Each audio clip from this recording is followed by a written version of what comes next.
우리가 이 세상 살아가면서 사회생활하면서 갖게 되는 분노와 혼란이 있습니다. 정의롭지 못한 것을 볼 때 여러분 분노를 느끼죠.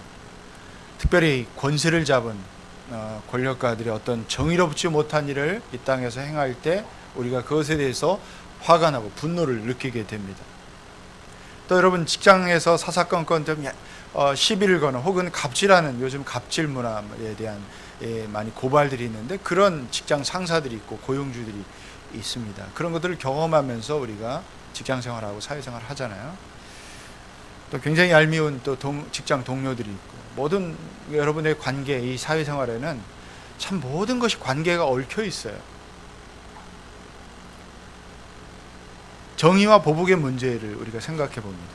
어디까지가 정의고 어디까지가 그 또 보복인지를 명확히 선 긋는 것이 쉽지는 않습니다. 제가 대학을 다닐 때는 굉장히 많은 데모들이 있었어요. 늘 최루탄 가스가 늘 터지고 그걸 맡으면서 하고 저도 또 참여하고 뭐 이러면서 하여튼 그렇게 보낸 기억이 있습니다. 그러면서 늘 그런 고민들이 있어요. 이 사회의 정의를 위해서 우리가 어떻게 대응할 것인가. 그게 고민이에요. 그래서 이제 지난번에 우리 작년인가요? 재작년부터 촛불 집회할 때 저도 광화문에 몇 번 가 있었어요. 그리고 제 아들은 전경으로 그 앞에 또 서 있었고, 그런 아주 웃지 못할 대치함이 있었습니다. 그런 거 보면서 많은 생각을 하게 됩니다. 우리가 이 사회에서 어떤 삶을, 어떤 관계를 맺어가고 어떻게 할 것인가. 때때로 뭐 이 군사 정권 시절을 저는 어릴 때부터 경험해 오면서 자라왔기 때문에 이제 대학에 가고 또 생각과 사고가 굉장히 많은 생각들이 있으면서 저 대통령만 좀 사라졌으면, 없었으면 어땠을까? 이 사회가 좀 더 발전할 수 있을까? 뭐 이런 생각을 하게 돼요. 많이 했어요. 요즘 새로 나온 영화 국가부도의 날인가요? 아직 보진 않았는데 한참 사람들이 많이 봐요. 97년 연말이었던 것 같아요. 막 국가부도로 정말 많은 사람들이 직장을 잃고 나라가 완전히 엉망이 된 적이 있어요. 저희 가정이 그때 이제 미국에 있었는데 갑자기 달러를 바꿔서 송금을 할 수가 없는 상황이에요. 들어갈 때는 800 얼마였는데 이제 그 IMF가 터지고 나니까 1980원, 2000원까지 찍으니까 도저히 그때 한 몇 개월은 뭐 가구 팔아서 연명하고 도저히 받을 수가 없어요. 나중에는 이제 뭐 이것저것 다 팔았어요. 그리고 이제 한국으로 돌아왔는데 그때 대통령이 왜 저 대통령이 돼가지고 왜 지금 이런 국가 부도 사태가 이렇게 일어났을까? 경제를 왜 망쳤을까? 이런 원망도 있고요. 그런 게 있어요. 저 사람은 없었으면 나라가 괜찮았을까? 여러 생각들을 하게 됩니다. 그러면서 이 모든 문제에 뭐가 있을까? 관계의 문제가 있다는 것을 알게 됩니다. 우리 그리스도인이라는 것은 원래 하나님과 사람과의 관계, 인간과 인간과의 관계로 맺어져 있어요. 그 관계를 회복하는 것, 이것이 우리의 사명이고 우리의 부르심이라는 거예요. 하나님과 우리의 관계가 회복되는 것을 구원입니다. 사람과 사람, 나와 너의 관계가 회복되는 것, 이것이 사랑이고 관계 맺음이에요. 그래서 성경에 가장 큰 대주제가 있다면, 성경을 딱 한 구절로 정리한다면 뭐가 있어요? 예수님 우리에게 말씀하신 그대로 내 하나님 마음을 다하고 뜻을 다하고 힘을 다하여 내 하나님을 사랑하고 내 이웃을 내 몸과 같이 사랑하라. 이게 가장 큰 대계명이고 그리고 관계 회복이고 우리에게 주시는 명령이에요. 우리가 직장생활, 사회생활하면서 가장 중요한 것은 하나님과 나와의 관계, 나와 다른 사람과의 관계를 어떻게 회복시키고 어떻게 맺어가느냐, 이것이 굉장히 중요한 겁니다.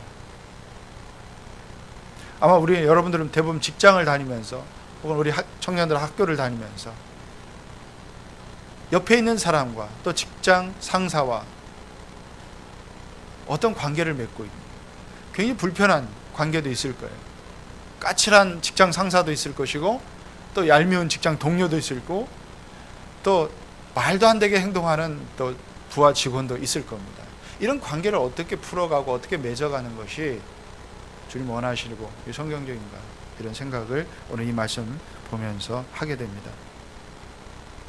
그래서 이런저런 관계 극단적인 선택을 하기도 합니다. 어떤 사람들은 그런 관계가 너무 피곤해서 교회로 많이 도피처를 삼는 사람들이 있어요. 그래서 모든 교회 모임에 계속 옵니다. 꽤 전에 제 친구가 어떤 대기업의 부장으로 있었어요. 그 친구는 이제 교회를 안 다니기 때문에 같이 이제 저와 식사를 하면서 그 불만을 이야기한 적이 있어요. 자기 밑에 과장, 자기 밑에 부하 직원들 중에 아주 교회 환쟁이가 있다는 거예요. 환쟁이. 왜 그래요? 도대체 마음에 안 든다는 거예요. 뭐 좀 일을 시키려면 그냥 바로 교회로 가고, 뭐 좀 하려면 교회 모임 있다고 그러고, 성경 공부 뭐 있다고, 무슨 교회 뭐 있다고 그러고. 너무 열심인데 직장에서는 적당히, 늘 적당히 하는 거, 눈치 보면서 하는 거, 그게 딱 눈에 보이는 게 마음에 안 드는데 목사인 네가 좀 제대로 가르쳐라 그랬어요. 이게 성경적인 원리는 아닌 것 같아요. 그렇게 적당히 하는 것이 아니에요. 오늘 말씀에도 사람에게 하듯이 눈가림으로 하지 말라고 그랬어요. 뭐 진심으로 하는. 자, 여러분 부자 되고 싶죠? 부자 되기 싫은 사람이 있어요? 그렇지만 우리가 부자 된다는 것은 수단 방법 가리지 않고 돈을 모으는 그런 것이 아닙니다. 행복하지 않아요. 그렇게 돈을 모은다고 해서 그것이 행복한 것은 아닙니다. 어떻게 보면 성경에는 하나님과 돈을 거의 비슷한 위치에 두고 있어요. 그만큼 사람들이 이 돈 문제에 예민하고, 돈이라는 것은 하나님을 대체할 수 있는 가장 강력한 대체품이 되고 있다는 것이죠. 근데 오늘 말씀에는 종과 상전의 역할이 얼마나 중요한지 그것을 2000년 전에 골로새 교회의 말씀 편지하면서 사도 바울은 전하고 있습니다. 이 말씀을 통해서 오늘 2000년 후 오늘 이 시대를 살아가는 우리가 어떤 삶을, 어떤 태도로 삶을 살아야 되는지 교훈을 받기 원합니다. 먼저 첫 번째로 보면 종의 태도, 아랫사람으로서 우리가 어떻게 윗사람과 고용인과 고용주로서의 어떤 관계를 맺어갈 것인가. 주인에게 복종하되 모든 일을 주께 하듯 하라, 이런 말씀을 우리에게 교훈하고 있습니다. 자, 22절 보면 종으로 있는 여러분, 우선 종들이 누구인가를 좀 생각해 봐야 돼요. 로마 시대에는요, 약 6천만의 종들, 노예들이 있었다고 그래요. 로마 제국을 형성하면서 계속해서 무력으로 정복해 나갈 때 거기에는 그냥 그 당시 그 나라의 종들만 종으로 삼은 게 아니에요. 학식 있는 사람, 재능 있는 사람, 그런 사람들을 다 자기 데려와서 종으로 삼았어요.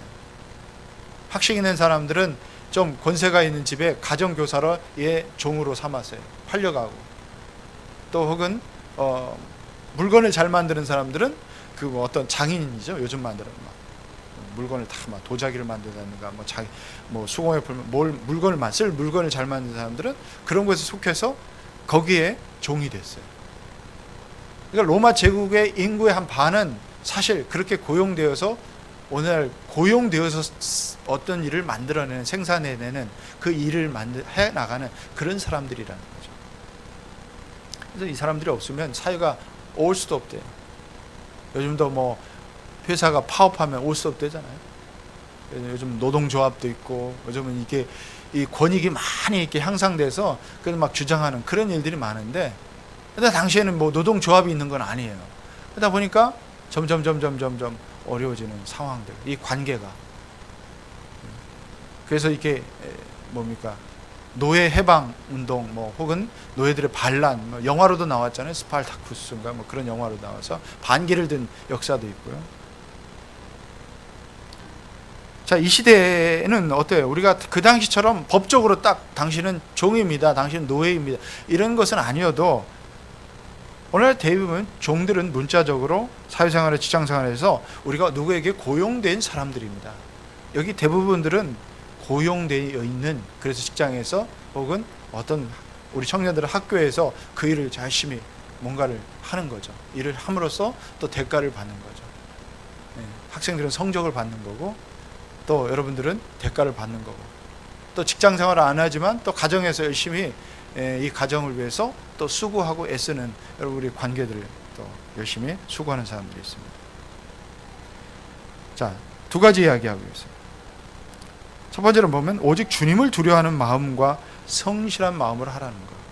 22절 보십시오. 자, 베드로전서 2장 18절 19절 같이 한번 읽어볼까요? 시작. 하인으로 있는 여러분 극히 두려운 마음으로 주인에게 복종하십시오. 선량하고 너그러운 주인에게만 아니라 까다로운 주인에게도 그리하십시오. 억울하게 고난을 당하더라도 하나님을 생각하면서 괴로움을 참으면 그것은 아름다운 일입니다. 이런 말씀이 있습니다. 자, 종들의 순종은 선택이 없는 순종이에요. 배우자도 좋은 배우자는 순종하기가 좋아요. 복종하기 좋습니다. 또 좋은 부모의 말을 잘 따르는 것도 자녀들이 그렇게 어려운 문제가 아닙니다. 또 여러분의 직장 상사에게 말 잘 순종하기 쉬운 직장 상사가 있어요. 그죠? 쉽습니다. 상식도 있고 이해심도 있고 배려심도 있는 그런 직장 상사가 되십시오. 예, 여러분 직장 상사의 위치에 있다면. 근데 아랫사람은 그런 상사를 좋아합니다. 그러나 그런 사람만 있는 게 아니에요. 까칠한 사람들 많이 있잖아요. 까다로운 직장 상사도 있고요. 까다로운 고용주도 있어요. 자, 그럼에도 자녀는 부모에게, 좋은 상전에게 모든 일에, 한 가지가 아니라 모든 일에 순종하라고 그랬어요. 왜 그렇습니까? 24절, 주님께 유산을 상으로 받는다는 사실을 기억하십시오. 여러분이 섬기는 분은 주 그리스도이십니다. 요즘 갑질하는 이상한 인격의 어떤 직장 상사들이 많이 등장하잖아요. 그러지 많지만 어쨌든 그 인격에 순종하라는 것이 아니고 그 역할에 순종하고 그 역할을 충실하게 감당하라는 것입니다. 2000년 당시 그렇게 가정교사도 하고 육체노동도 하면서 살아가는 이 종들은 사실 미래에 대한 자기 신분을 벗어날 것에 대한 희망이 별로 없었어요.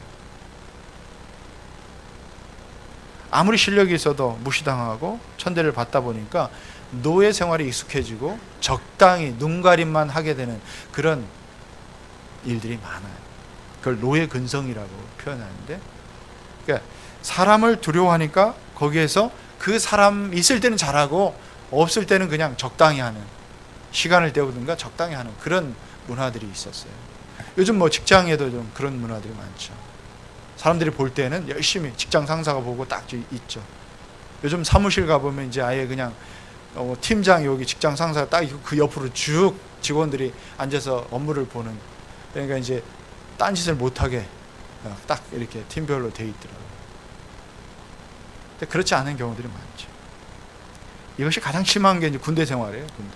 군대 가면 이제 남자들이 군대 가면 요령껏이라는 말을 늘 배웁니다. 요령껏, 적당히. 눈에 보일 때 적당히 직장 상사가 상관이 지켜보고 있으면 자세가 나옵니다. 점호 시간 또 취침 점호 때 이러면 딱 자세가 나오고, 있을 때는 부동 자세가 나오고 막 열심히 합니다. 그럼 금방 사라지면 딱 부동 자세 금방 풀려요. 싹 풀리고 그 다음에 내 마음대로 쉽게 하는 거예요. 군대 생활 그렇게 경험합니다. 그게 어떻게 보면 적당히 눈가림하는 아주 좋은 예죠. 뭐 그렇다고 군대 가서 우리 남자들이 청년들이 가서 몸 바쳐서 막 희생하고 몸 바쳐서 막 뭐 그런 얘기는 아니에요. 그렇지만 이 눈가림하고 직장생활하면서 우리가 적당히 사람의 어떤 눈가림하듯이 적당히 하는 것, 이거 그렇게 하지 말라는 거죠. 진심으로 하는 거예요. 물론 직장생활하는 것이 쉬운 것은 아닙니다. 직장에서 여러분 사회생활하는 것이 늘 월요일날 이렇게 출근하게 될 때 월요병 같은 것이 있잖아요. 사람들이 월요일날 되면 아침에 출근하기 싫어하는, 일주일을 또 어떻게 사나. 물론 또 지나다 보면 일주일이 금방 갑니다. 일주일이 벌써 갔구나 이런 생각을 하게 되죠. 근데 월요일마다 출근하기 싫고, 아이들도 이게 어릴 때는 학교 가고 싶어요. 막 학교 가고 싶어 하는데 이제 점점점 과제가 과중되고 부담이 커지는 중학교 때부터는 이제 점점 학교 가기 싫어해요. 아이들도 월요일 되면 학교 가기 싫어하는 아이들이 많이 생깁니다. 직장인들 마찬가지. 자, 이 직장에서 이렇게 퇴근하는 여러 가지 것들의 어떤 유형들이 있어요. 어떤 책을 읽다 보니까 재밌는 비정상적으로 퇴근하는 유형을 이렇게 분류해 놓은 것이 있어요. 스타일에 몇 가지 유형이 있다고 그럽니다. 이순신 장군에는 퇴근이 있어요. 그래서 나의 퇴근을 아무에게도 알리지 말라. 이게 이순신 장군이에요. 조용히 퇴근하고. 합리적 퇴근이 있다고 그래요. 퇴근이냐 퇴직이냐, 이것이 문제다. 늘 고민하면서 퇴근을 사생 결단하고 퇴근한 사람도 있고요. 또 나폴레옹 퇴근도 있어요. 나의 사전에 정해진 퇴근 시간이 없다. 그냥 죽기 살기로 열심히 밤늦게까지 야근까지 해나가면서 감당하는 사람도 있고. 그런가 하면 메가다형 퇴근 유형이 있다고 그래요. 나는 퇴근하지 않는다. 다만 사라질 뿐이다. 이런 심각한 지경은 아닐지라도 우리가 비교적 그런 증상들이 있어요. 직장생활 하다 보면 많이 그렇죠. 내면적으로 직장생활에 보람을 느끼지 못하는 사람들이 있어요. 야, 내가 이 일을 왜 하느냐? 이걸 돈벌이 해야 되느냐? 뭐 이런 생각들을 하면서 평생 직장을 생활을 하는 그런 경우들이 참 많아요. 어려움이 있어요. 제 친동생도 이렇게 발전소에서 평생 근무하는데 워낙 이 컴퓨터가 잘 되어 있기 때문에 뭐 앉아서 정말 이렇게 체크하고 컴퓨터 정리하고 뭐 일하는 것이, 물론 자세히는 잘 모르지만 가끔 가면 정말 별로 할 일이 없대요. 근데 월급은 국내 뭐 상위 연봉은 랭킹 10위 안에 드는 회사예요. 그러니까 연봉은 많은데 일의 의미를 부여하기가 처음에 굉장히 어려웠다고. 내가 동생에게 너희가 일을 잘 찾아서 좀 회사의 발전적인 일이 무언가를 좀 생각하고 이렇게 하라, 그런 조언을 한 적이 있어요. 그러다 보니까 너무 조언이 좀 셌는지 이제 노동운동을 또 열심히 들어가서 사무처장도 하고 막 이러면서 한때 투사로 또 하다가 요즘 이제 좀 나이 드니까 좀 잠잠히 또 나름대로 의미를 쌓아가고 있는데, 어쨌든 직장인의 어떤 그 자기 일에 대한 만족과 이런 것들을 해 나가는 것이 굉장히 쉽지는 않은 것 같아요. 근데 우리가 직장에서 만족할 수 없는 것을 계속 경험하다 보면 굉장히 힘들어요. 관계 맺는 것도 힘들고 일에 대한 보람도 떨어지고. 네, 여러분, 우리가 이것이 내 직장이다, 나의 부르신 곳이라는 것을 여러분들이 좀 잘 생각하면 좋겠어요. 우리 종교개혁자 칼빈, 장로교의 시초가 됐던 종교개혁자 칼빈은 직업 소명론에서 그 얘기를 해요. 우리의 모든 직업은 귀하고 천한 것이 없다. 그리고 죄가 되지 않는, 그러니까 내가 남의 것을 훔치거나 남에게 해를 끼치고 막 남을 어떤 파괴하고 사기를 치는 이런 죄가 되는 직업이 아니라면 우리는 직업에 귀천이 없는 거다. 하나님이 그 부르심의 소명을 따라서 그것이 성직이다, 이런 얘기까지 하고 있어요. 목사만 성직이 아니라 여러분 모두가 성직 의식을 가져야 돼요.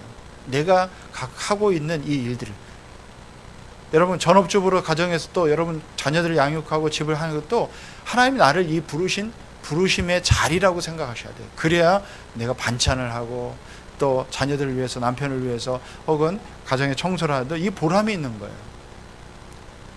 이것을 하나님 내게 맡겨주셨다는 거죠. 오늘 나의 일을 이곳에 맡겨주셨다는 거, 이게 보람이 있는 거예요.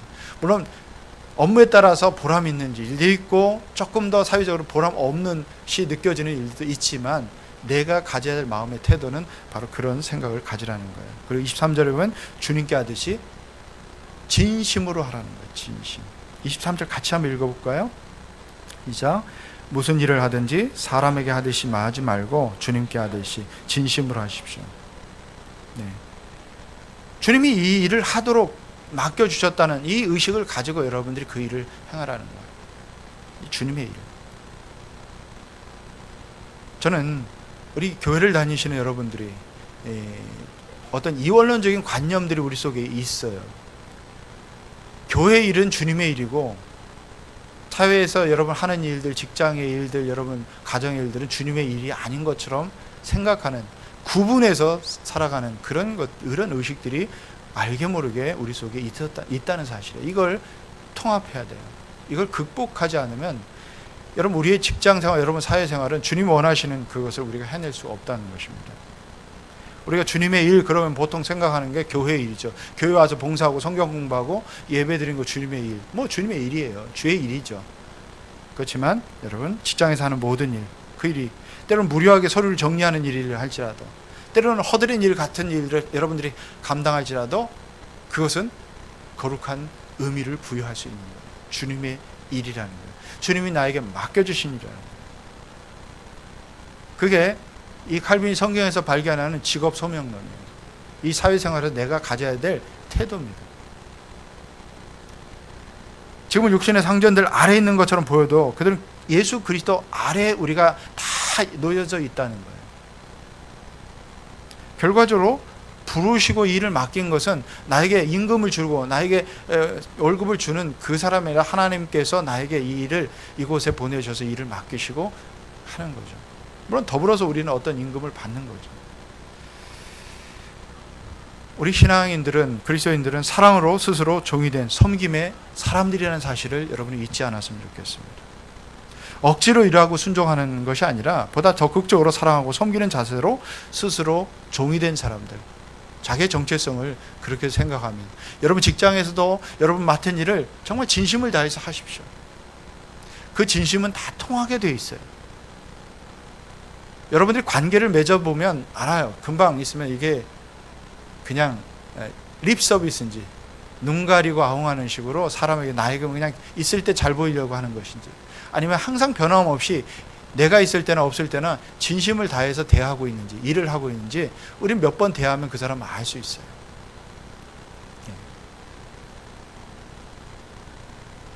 한 7, 8년 전에 제가 칼스트에서 양육했던 한 제자가 있었어요. 미국에서 유학하고 학위를 받고 직장 생활, 연구소 생활 하다가 이제 국내 최고의 대기업인 어디 연구소에, 기흥에 있는 연구소에 취업을 하게 됐어요. 한 6개월 다니고 제가 그 집을 방문한 적이 있어서 같이 식사를 하는데 그 어려움을 이야기해요. 이상하다는 거예요. 자기는 9시 출근하면 전화도 안 받는데, 사적인 전화도. 점심때 딱 점심 먹고 쉬하고 계속 자기의 주어진 업무를 5시, 6시까지 하고 칼퇴근을 하는데 아무도 퇴근하지 않는다는 거예요. 자기만 퇴근해요. 처음에 이상한 사람으로 계속 찍히는 거예요. 자기 정말 이 성경 말씀대로 죽게 하듯이 내 일을 맡겨주니 정말 열심히 일하고, 근데 성과는 계속 나는 거죠. 열심히 일하는데 왜 사람들은 야근을 하면 똑같은 일을 하는데 왜 야근을 해서 9시, 10시까지 가는지 모르겠다. 자기가 그래서 가만히 보니까 출근해갖고 신문도 보고 인터넷도 하고 뭐도 하고 뭐 하다 보면 또 점심때 되잖아요. 한 2시, 3시 발동 걸기 시작해서 그 다음부터는 자연스럽게 저녁 먹고 또 7시, 8시, 9시. 근데 문제는 연구소 소장이나 직장 보신 분들이 꼭 야간에 한 번씩 순찰을 한다는 거예요. 누가 열심히, 우리 직원들이 끝까지 열심히 남아서 일하는 거예요. 이런 의식의 전환이 안 되면 회사도 나라도 연구소도 발전하지 않는다. 이런 문제를 굉장히 이야기합니다. 근데 이 친구가 나중에 한 1년 뒤에 만났더니 뭡니까? 한 200% 성과금을 받았다 그래요. 자기가 그 출근 제때하고 칼퇴근하면서 성과는 다른 사람의 2배 이상을 냈다는 거예요. 그래서 이제 그 포상금을 굉장히 많이 받았더라고요. 그런 얘기를 들으면서 이게 내게 주어진 일에 어떤 일을 하느냐, 어떻게 하느냐에 따라서 사람들이 인정할 수 있는, 눈 가리고 아웅하는 식으로 사람에게 하듯이 보이듯이 하면 것이 결국은 결과적으로 좋은 성과를 낼 수가 없다는 사실이에요. 자, 우리는 우리의 모든 말과 행동 하나하나라도 예수님의 그 덕을 세우는데 우리가 힘써야 됩니다. 주님을 섬기듯이 우리가 거룩함으로 주 앞에 나와서 그분 앞에 행하는 것처럼, 때로는 까칠한 윗사람이 있어요. 불편한 윗사람도 있고요. 상전과의 관계를 있지만 맺어가야 돼요. 나를 일시적으로 다스리는 위치에 있는 직장 상사가 있습니까, 여러분? 마음에 들지 않지만 이 땅의 권세대로 하나님이 세우셨어요. 보다 적극적으로 주님께 하듯이 그들을 섬기고 따르고 순종하고 한번 해보시오. 자, 하나님의 뜻이 이루어지도록 선을 행하고 사랑으로 종노릇하는 것, 이것이 악을 선으로 이기는 하나님의 방법이라는 것입니다. 함께 증오하고 보복하고, 이게 주님의 방법이 아니에요. 25절 말씀처럼 불의를 행하는 사람은 자기가 행한 불의의 대가를 받을 것입니다. 이게 성경의 원리고 이게 이 땅의 정의예요. 자, 지금 대통령들, 최근에 대통령했던 우리 박근혜 대통령, 또 이명박 대통령, 그들의 불의함이 드러나고 있죠. 그래서 감옥에 가고 언제 나올지 몰라요. 사실 그 제대로 형기를 살려면 아마 20년, 30년씩 걸릴 것 같아요. 이 땅에서도 불의한 것에 대한 응분의 어떤 대가를 치르게 되어 있어요. 이게 하나님 이 땅을 다스리는 원리입니다. 자, 두 번째, 상전은 종에게, 윗사람은 아랫사람에게 어떻게 그런 관계를 맺어가야 됩니까? 여러분 구약 성경에 보면 솔로몬의 아들 르호보암이 있어요. 솔로몬이 여러분 유명한 왕이잖아요. 유명하게 이스라엘을 잘 다스렸고 또 솔로몬의 잠언도 있지만 이 아들을 잘못 뒀어요. 아들을 잘못 교육한 것 같아요. 르호보암이 아들이 왕이 되면서 이스라엘 하나 되었던 이스라엘이 남북으로 분열되는 아픔의 역사가 있습니다. 근데 그 원인이 뭐냐면 르호보암이 군주로서 왕으로서 아랫사람들을 솔로몬이나 다윗처럼 정말 잘 섬기고 품고 사랑과 공의로 다스려야 되는데 그게 안 됐어요. 힘으로 다스렸어요. 그래서 어떤 노역에 강제적으로 동원하고 그걸 백성들이 견디지 못하고 북쪽의 10지파가 떨어져 나가버립니다. 독립을 선언합니다. 반기를 일으킨 거죠. 그런 군주로서 리더로서 아랫사람들에게 제대로 덕을 베푸지 못하고 사랑을 품지 못하면 그런 아픔을 겪게 되는 것입니다. 직장에서도 마찬가지예요. 내가 사랑으로 품고 나에게 주어진 그 위치의 어떤 것들의 소명을 깨달아서 내게 맡겨주신 사람들, 내가 섬겨야 될 사람들이라고 생각하고 아랫사람들, 사업하는 사람들, 우리 사업하는 성도님들도 마찬가지예요. 아랫사람들을 그렇게 품을 수 있다면 그게 충성하는 거예요. 그게 직장에 충성하고 그 자기 일에 함께 동참하는 그런 사람이 되는 것입니다. 자, 4장 1절 보시면 주인된 여러분 정당하고 공정하게 종들을 대우하십시오. 예, 정당한 일을 위해서 여러분 일을 하셔야 돼요. 목표를 이게 정당한가, 의로운가 이걸 생각하셔야 돼요. 과정도 중요합니다. 과정도 중요해요. 그리고 공정하게 공평하게 대우해야 돼요. 미국이 요즘 트럼프 대통령이 큰 소리 치고 때로는 갑질하는 것처럼 보이지만 사실 미국 사회의 어떤 가장 기본적인 것에 제일 중요한 건 공평한 거, 공정한 거예요. 과정 공정. 그게 깨지면 질서가 무너진다고 생각해요. 그리고 법적으로 굉장히 그것을 단속합니다. 그러니까 민주주의 사회가 굉장히 발전한 데 보면 공정한가, 공평한가. 그 색깔로 차별하지 않습니다. 그래서 다민족 국가를 미국이 이루고 있는데 그 모든 아픔의 역사를 겪으면서 확립된 거예요. 그래서 어떤 색깔, 피부색, 소수인종 여기에 이르러서 차별하면 굉장히 큰 벌을 받아요. 그리고 정당한가. 세금 포탈죄를 굉장히 중요한 범죄로 또 다룹니다. 이것은 어떻게 보면 모든 우리의 과정 이런 것들이 정당한가 또 공정하게 진행되고 있는가. 모두에게 모든 기회가 공평하게 지어지고 누구 편애하지 않고 이런 것들이 직장 상사들이 또 고용주가 가져야 될 어떤 가치고 또 윤리고 또 삶의 어떤 교훈입니다. 오늘 이렇게 유명한 크리스찬 기업가들이 있어요. 참 사업 잘하시는 분들이 있어요. 제가 아는 분들과는 정말 믿음의 기업들이 있어요. 교회에 훌륭한 장로님이시고 또 이렇게 사회에도 잘 기여하는 회사들이 많이 있어요. 근데 간혹 하다가 본인들은 교회 헌금을 참 수익을 많이 해서 헌금을 많이 하는데 그 고용된 직장의 직원들은 굉장히 불평합니다. 힘들어해요. 그리고 나쁜 고용주, 나쁜 사장님, 회장님에 대해서 욕을 하는 경우들이 있어요. 왜냐하면 자기들에게 줘야 될 임금을 착취하고 또 세금 포탈하고 또 적게 받으면서 일은 많이 하게 하고 이런 것들을 좋아할 리 없죠. 이건 공정하지 않는 거예요. 이 정당한 일도 아니고요. 자, 정당하지 않은 방법으로 돈을 벌고 또 공평하게 공정하지 않은 것으로 이익을 취해서 하나님께 헌금을 많이 한다. 이것은 하나님이 기뻐하지 않는 일이에요. 차라리 수익을 적게 내서 헌금을 적게 하는 것이 좋아요. 그러니까 하나님 기뻐하시는 정당한 게 하나님께 드리는 것을 훨씬 더 하나님 기뻐하신다는 거예요. 자, 그리고 우리가 마지막 기억해야 될 것은 여러분도 하늘의 주인을 모시고 있다는 사실을 아시기 바랍니다. 우리는 하나님 앞에 서 있다는 거예요. 언젠가는 하나님 앞에 가서 우리가 행한 일에 대해서 다 보고를 드려야 될 날이 올 거고, 하나님 앞에서 분별을 받을 날이 돌아올 것이라는 거예요. 그 우리를 이 땅에 보내신 그 하나님께서 우리 그 앞에서 판단을 받을 날이 있을 겁니다.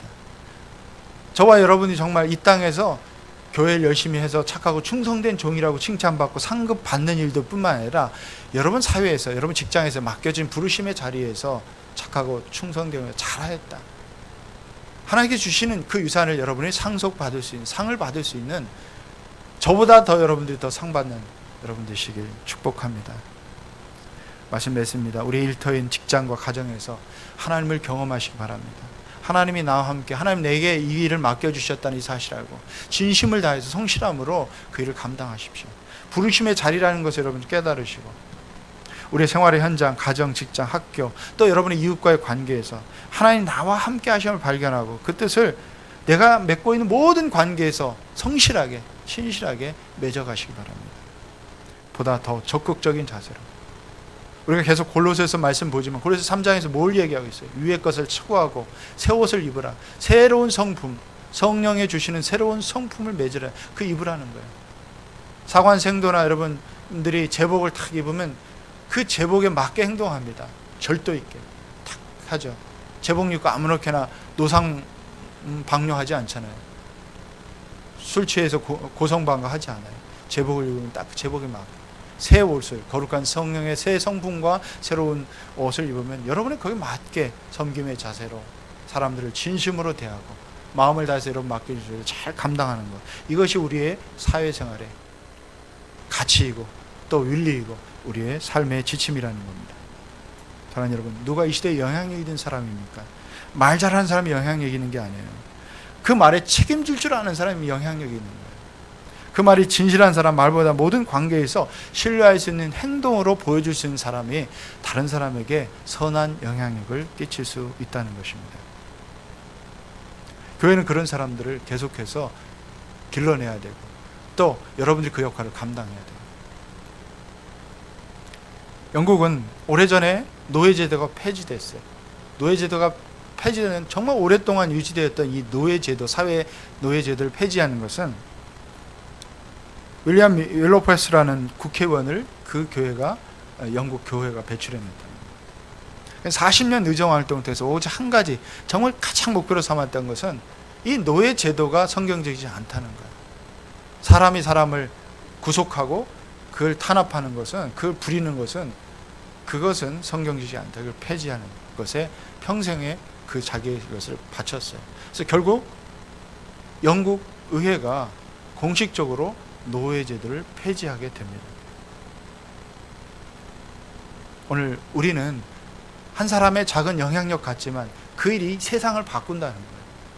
한 사람의 선한 영향력과 섬김이 여러분의 진심으로 그 일을 하는, 주님의 부르심의 소명의 자리에서 그 일을 깨닫고 의롭고 또 공정하게 그 일을 잘 할 수 있는 그런 사람들, 여러분이 세상을 바꿀 수 있어요. 여러분의 직장을 바꿀 수 있고 가정이 변할 수 있습니다.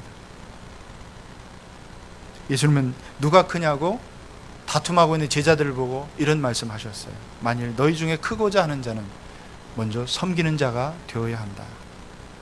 우리의 삶의 자세와 서로의 관계를 일시에 바꿀 수 있는 대안을 제시하고 있어요. 요즘 세상에도 서번트 리더십에 대한 연구가 많이 있잖아요. 섬기는 리더십. 어제 박항서 감독이, 우리 한국의 그 감독이 베트남을 정말 이 변방에 있는 축구를 잘 못한 그걸 우승시켰어요. 그래서 지금 베트남이 난리가 났어요. 여러분 요즘 베트남 여행 가보세요. 이제 여러분들 굉장히 대우받을 겁니다. 정말 대우받을 거예요. 아마 한국 사람이라면 뭐 지켜 세우고 막 이러고 뭐 서비스도 준다고 그래요.